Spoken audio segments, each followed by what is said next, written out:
El trabajo de la Reserva Federal es llevar la inflación cerca de nuestra meta del 2% y lo vamos a hacer. Hemos restringido políticas significativamente en los últimos años, aunque la inflación ha mermado, sigue siendo alta.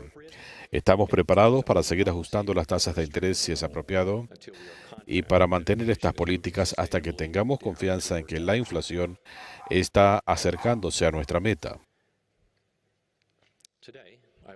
Hoy voy a revisar el progreso alcanzado hasta el momento y voy a hablar de las perspectivas e incertidumbres en relación con nuestro doble mandato y voy a concluir con una sinopsis de lo que esto significa para políticas. Considerando todo lo que hemos avanzado, estamos en posición de avanzar cuidadosamente al evaluar las estadísticas y evaluar los riesgos.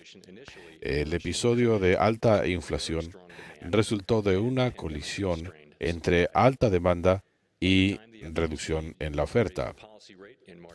Cuando ajustamos las tasas de interés en marzo de 2022, fue evidente que reducir la inflación dependería de ajustes en el rebalance de la balanza oferta y demanda después del COVID, ajustes en la oferta, ajustes en la demanda. Estas dos fuerzas están trabajando juntas para reducir la inflación. El proceso todavía tiene un largo camino por delante, aún con las lecturas recientes más favorables. En los últimos 12 meses, los índices inflacionarios llevaron a 7% en junio. Ha habido una baja de 2,3% para el mes de julio, siguiendo una trayectoria que concuerda con tendencias globales. El efecto de la guerra de Rusia contra Ucrania ha sido una fuerza motriz de la inflación mundial desde comienzos de 2022. Esta inflación es la que toca más directamente a los hogares y negocios, así que esta baja es buena noticia. Pero los precios de alimentos y la energía se ven afectados por otros factores globales que siguen siendo volátiles y esto puede generar señales confusas y en mis comentarios subsiguientes voy a hablar de elementos de la inflación que conciernen a los sectores de alimentos y energía. Sobre una base de 12 meses, llegamos a 5,4% de inflación en estos rubros. Hubo una baja gradual a 3,4% en julio. Las lecturas más bajas para junio y julio fueron una buena noticia, pero 2 meses de buenas estadísticas son apenas el comienzo de lo que se requiere para tener confianza en que la inflación está avanzando de manera sostenida hacia nuestra meta. No sabemos hasta dónde van a llevar estas lecturas o hacia dónde va la inflación en los trimestres por venir. Todavía hay presiones sustanciales y hay terreno que cubrir para llegar a la estabilidad en los precios. Para entender estos factores, es importante separar los tres elementos fundamentales de la inflación en bienes, en servicios de vivienda y otros servicios no asociados con vivienda. Estos indicadores han bajado especialmente para bienes durables eh, debido a los ajustes en oferta y demanda y a las políticas monetarias de la Reserva Federal. Una buena ilustración la da el sector de los vehículos. A comienzos de la pandemia, la demanda de vehículos aumentó considerablemente, con bajas tasas de interés, transferencias fiscales, recortes en otras áreas de gastos personales y cambios de preferencias. Eh, la gente prefería no usar el transporte público y vivir en las ciudades. Pero debido al tema de los semiconductores, la oferta de vehículos bajó, los precios se dispararon. A medida que la pandemia y sus efectos se fueron moderando, el balance se ha ido recuperando. Al mismo tiempo, las altas tasas de interés han frenado la demanda. Las tasas de interés para los préstamos automotrices casi se han duplicado desde el año pasado y los consumidores están sintiendo los efectos. Este sector ha bajado considerablemente gracias al efecto combinado de factores de oferta y demanda. Una dinámica similar la vemos en otros factores de la inflación. Como sabemos, los efectos de estas restricciones en la política monetaria deberán sentirse más notablemente con el paso del tiempo. Los índices inflacionarios han bajado, pero de todas maneras seguimos muy por encima de los niveles prepandemia. Se necesita un progreso sostenido y se requiere una política más restrictiva para lograr estas metas. En el sector de la vivienda, los efectos de la política monetaria se hicieron evidentes muy pronto. Las tasas de interés hipotecario se más que duplicaron en 2022, causando una baja en la venta de viviendas. Se registró un repunte en los arrendamientos y después comenzamos a ver una baja. Los precios han comenzado a bajar. Estas mediciones reflejan los arrendamientos y los equivalentes derivados de viviendas ocupadas por los propietarios. Como estos procesos son lentos, toma tiempo para que se noten los resultados en las mediciones generales de inflación. El mercado de arrendamientos ha comenzado a acusar el efecto de estas medidas. Podemos pensar que el efecto está en marcha y lo vamos a notar en el curso del próximo año.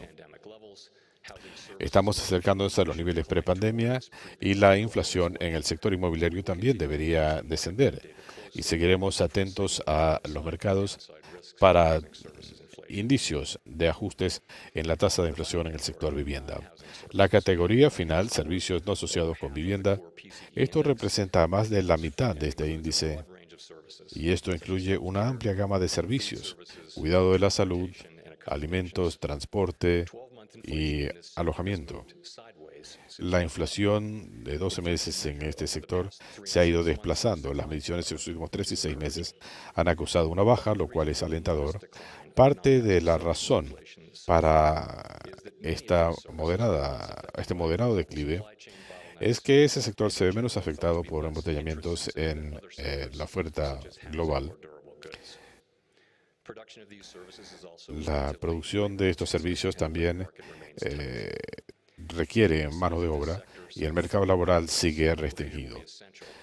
Así que va a ser esencial tener más estabilidad en este sector para lograr estabilidad. La política monetaria va a ayudar a balancear la demanda, va a reducir las presiones inflacionarias en estos sectores cruciales. Pasando ahora a las perspectivas.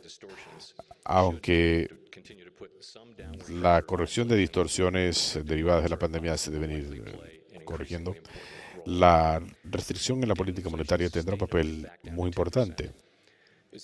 Llevar la inflación cerca del 2% va a requerir un periodo de crecimiento por debajo de las expectativas y un ablandamiento de los mercados. Esta política monetaria ha restringido las condiciones de los mercados financieros. Desde el simposio del año pasado, la proyección a 2 años está en 250 puntos base y hemos acusado otros repuntes de casi 150 puntos base.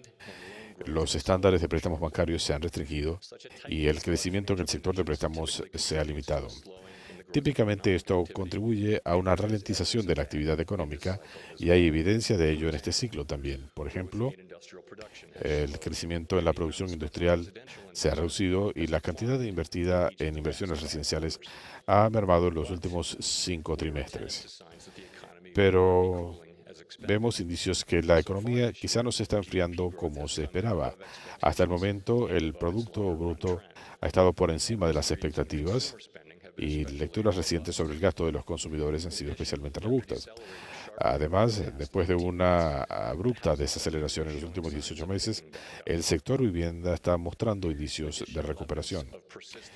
Evidencia adicional de este crecimiento pudiera comprometer los esfuerzos para reducir la inflación y por lo tanto pudieran resultar en más restricciones de la política monetaria. Esto se ha notado en el último año, pero todavía no está completo.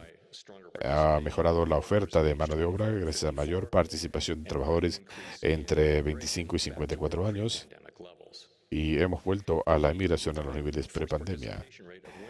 La participación de las mujeres en el sector laboral ha llegado a su punto más alto en junio. La demanda de mano de obra también se ha moderado. Sigue habiendo demanda, las nóminas se han ralentizado y la semana laboral ha caído a su nivel más bajo, cerca de los niveles prepandemia, reflejando una normalización de las condiciones del mercado laboral. Esto ha aliviado las presiones en una serie de parámetros, aunque de manera gradual. Si bien deberíamos llegar a una tasa consistente con una inflación de 2%, lo que estamos viendo en las viviendas es un crecimiento real. Aunque el crecimiento nominal se ha limitado, el crecimiento real ha repuntado al bajar la inflación. Pensamos que este balance va a continuar y como ya no estamos viendo ajustes en el mercado laboral, esto también puede pedir ajustes en la política monetaria. En cuanto al camino a seguir, nuestra meta es y sigue siendo 2% de inflación. Queremos tener una política monetaria suficientemente restringida para reducir la inflación a ese nivel con el paso del tiempo. Es un reto, por supuesto, el determinar en tiempo real cuándo se ha llegado a este punto. Hay algunos retos que son comunes para todos estos procesos. Las tasas de interés, por ejemplo, vemos la posición de estas políticas restrictivas, lo cual incrementa la presión sobre la actividad económica, pero no podemos identificar con certeza la tasa neutral de interés y por lo tanto siempre hay un factor de incertidumbre sobre el nivel adecuado de restricción de la política monetaria. Esto se ve más complicado por la incertidumbre sobre la duración de los efectos de ajustes en la política monetaria y en la inflación. Desde el simposio de hace un año, la Comisión ha incrementado 300 puntos base en las tasas de interés, incluyendo 100 puntos base en los últimos 7 meses. Y hemos reducido considerablemente la reducción de nuestra cartera. Esto nos ha llevado a una mayor ralentización en el sector económico. A pesar de estas incertidumbres y estos descuadres propios de este ciclo, tenemos otras complicaciones debido a los efectos en la mecánica del mercado laboral. Por ejemplo, hasta ahora ha habido una baja considerable en la oferta de plazas de trabajo. Es un resultado inusual que parece reflejar la demanda en el mercado laboral. También hay evidencia que la inflación está respondiendo más directamente a los ajustes en el mercado laboral. Estos cambios pueden o no mantenerse y esto subraya la necesidad de tener políticas ágiles. Estas incertidumbres complican nuestra tarea de balancear la política monetaria sin hacerlo demasiado o demasiado poco. Hacer demasiado poco pudiera permitir que la inflación se consolide y pudiera ser necesario tomar otras medidas de mayor costo para el sector laboral. Si se hace demasiado, también se puede tener un efecto pernicioso en la economía. Como suele ser el caso, estamos navegando, siguiendo las estrellas bajo cielos nublados. En futuras reuniones evaluaremos el progreso en base a la totalidad de las estadísticas y la evolución de riesgos. En base a esta evaluación, vamos a actuar con cautela mientras decidimos si se requieren más ajustes o si mantenemos las tasas constantes a la espera de más estadísticas. Restablecer la estabilidad de precios es esencial para cumplir con nuestros objetivos. Necesitamos estabilidad de precios para tener un periodo sostenido de crecimiento en el mercado laboral que nos beneficie a todos. Y vamos a seguir haciéndolo hasta que completemos nuestro trabajo. Gracias.